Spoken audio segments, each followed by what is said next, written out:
এই গ্রামে প্রতি ঘরেই দৃষ্টি প্রতিবন্ধী কেউ না কেউ আছেন, তাই একে ডাকা হয় কানারটেক। গাজীপুরের কালিয়াকৈর উপজেলার এই গ্রামে রয়েছে প্রায় 50টি পরিবার, যেখানে 250-র মতো মানুষের বসবাস। তবে তাদের জীবনের আলো বলতে এখানে শুধুই স্বপ্ন।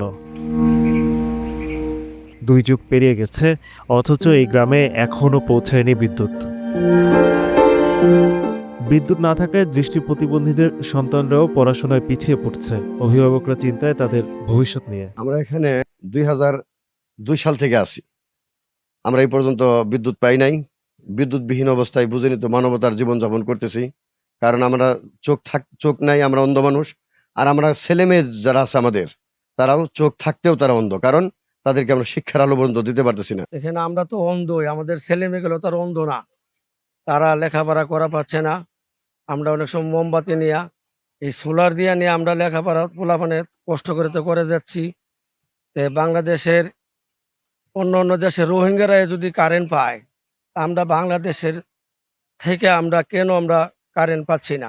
যে কোনো একটা মহল নাকি আমাদের বিরুদ্ধে একটা অভিযোগ দিয়ে রাখছেন। এই অভিযোগকে কেন্দ্র করে পল্লী বিদ্যুৎ কর্তৃপক্ষ আমাদেরকে বিদ্যুৎ দিচ্ছে না।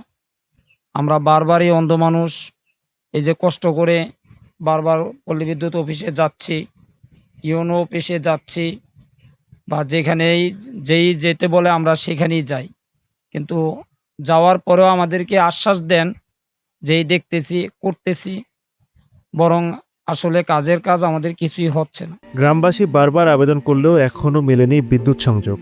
কারণ হিসাবে উঠে এসেছে জমির মালিকানা নিয়ে জটিলতা। এটা হচ্ছে কালিয়াকৈর একটা গুরুত্বপূর্ণ ইস্যু। এটা অনেক বছরের পর বছর ধরে চলছে, প্রায় বছর বললে ভুল হবে, এটা যুগের পর যুগ ধরে চলছে। তো আমি পল্লী বিদ্যুতের সাথে কথা বলেছি আমাদের নজরে আসার পরেই।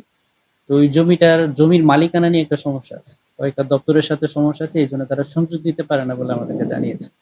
তো এই বিদ্যুৎ বিভাগ ডিপার্টমেন্টালি তাদের সাথে কথা বলে, মানে যে বিভাগ জমিটা দাবি করে তাদের সাথে কথা বলে জমির মালিকানারা দূর করে বিদ্যুৎ সংযোগ দিতে পারে। তো তারা বলছে তারা বিষয়টা ওই দপ্তরের সাথে কথা বলবে যারা এই জমিটা দাবি করে। এখানে যারা বর্তমান বসবাস করছে সবাই অন্ধ না, মানে কিছু সচ্ছল পরিবারেও আছে, তারা কাজ করে খাচ্ছে বিভিন্ন ভাবে।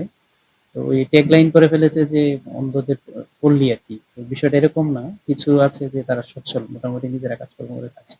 তবে পল্লী বিদ্যুতের কাছে আমরা কথা বলেছি এবং রিকোয়েস্ট করেছি যে যেহেতু একটা মানবিক কারণে যে জায়গাটার মালিকের সাথে কথা বলে যদি জায়গাটা বিদ্যুতায়িত করতে পারে। বন শিল্প কর্পোরেশনের সীমাবদ্ধতায় 2 যুগ ধরে বিদ্যুৎহীন এই কানারটেক। অন্ধকারে জন্ম, অন্ধকারেই জীবন। তাদের এখন একটাই প্রার্থনা, জীবনের অন্তিম সময়টাতে যেন অন্তত ঘরগুলো আলোকিত হয় বিদ্যুতের আলোয়।